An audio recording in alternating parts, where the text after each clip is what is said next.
Welcome to this second presidential debate sponsored by the Commission on Presidential Debates. Tonight's debate is the only one with a town hall format. This is a question from Teresa Finch. Teresa? How can we trust either of you with our money? I'm glad you raised that, and it's a critical issue. My plan is not like anything that's been tried before.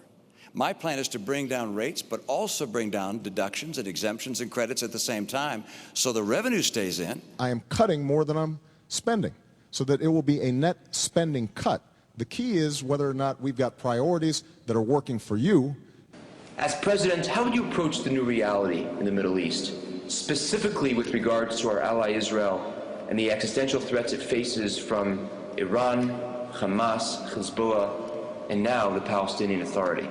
Very simply, you start off by saying that you don't allow an inch of space to exist between you and your friends and your allies. Make no mistake, a nuclear-armed Iran is not a challenge that can be contained.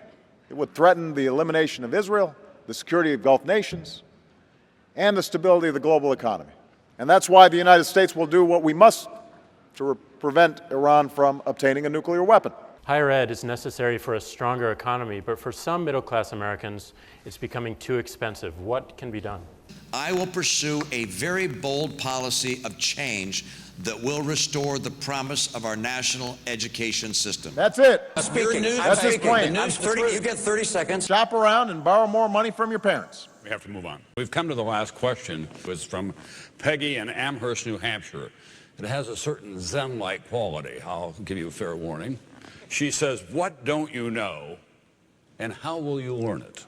One of the things that we know about the presidency is that it's never the challenges that you expect. It's the challenges that you don't, that end up consuming most of your time. But here's what I do know.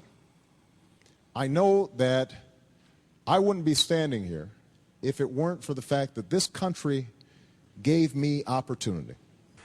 I pray. Prayer is a time to connect with the divine, but also a time, I'm sure, to concentrate one's thoughts, to meditate, and to imagine what might be. That concludes tonight's debate. Thank you and good night.